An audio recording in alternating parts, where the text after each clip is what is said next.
An idiom is a figure of speech that uses seemingly unrelated things to convey a complex and relevant idea.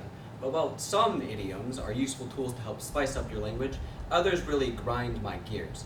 The first example, and the reason I chose this topic, is the phrase, "have your cake and eat it too," which means to want it both ways.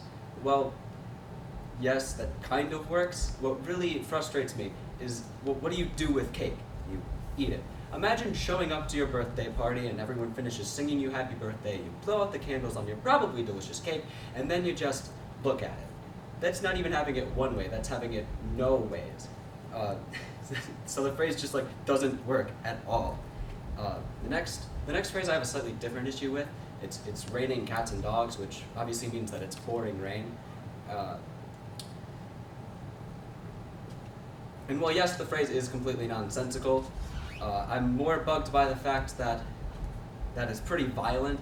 Okay, I imagine that the cats might be perfectly fine falling from those heights, but the dogs, I'm not sure if it's just me, but I don't want to think about dogs going splat every time it rains hard. It really upsets me.